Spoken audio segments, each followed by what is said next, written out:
Hey guys, may papakita ko sa inyo ngayon tool, no, na hindi naman lahat sa atin kailangan siya actually, but for safety and perfect install, share ko na lang din sa inyo. And nabili ko lang siya locally, but it's an imported item, no, mura lang siya. And this item is called hose clamp pliers. So, para may idea kayo kung ano itsura niya, ito siya. Medyo mahaba, but it gets the job well done, no? So, yung mga actually you can use pliers, no?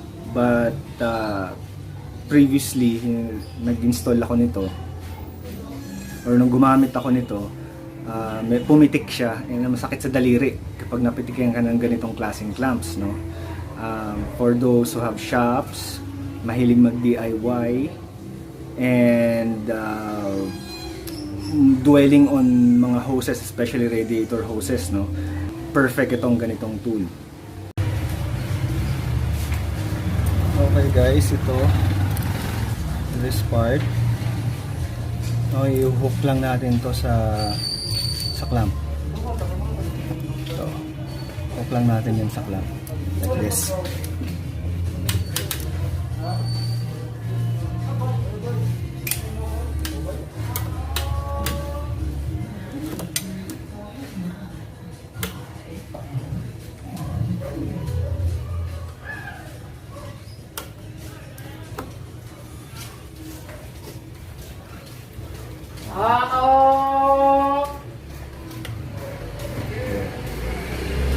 As you can see, very easy na lang siya igalaw-galaw.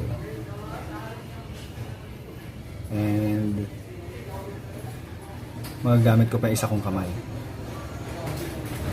Yeah. So, i-release lang natin yan. Just put it in position.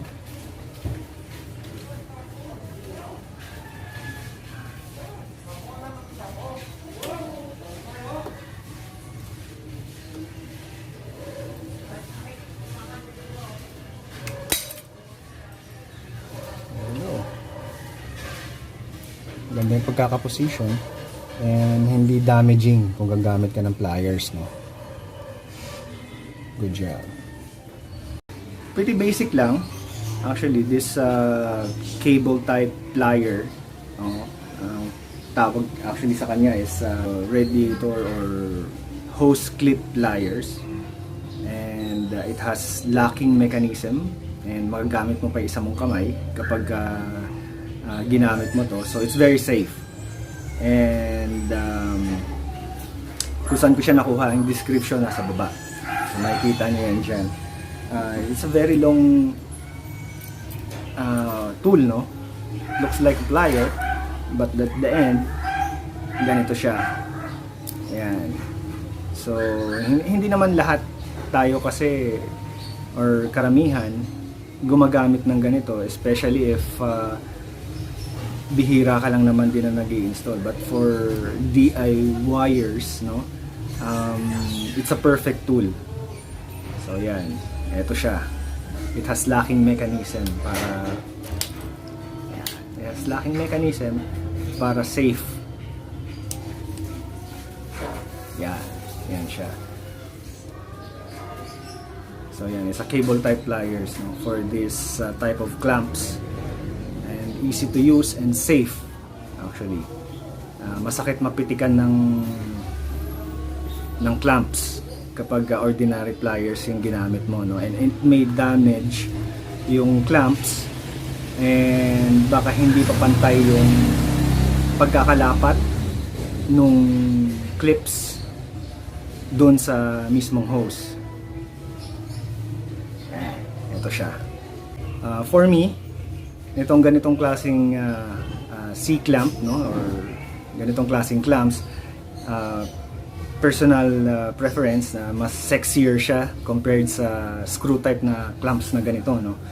So kaya until now yan pa rin ang ginagamit ko kasi it's cleaner look for me. Yan yun. Yan yung reason. So, but other prefer yung screw type kasi mas madali nga siyang baklasin. So, there you go guys.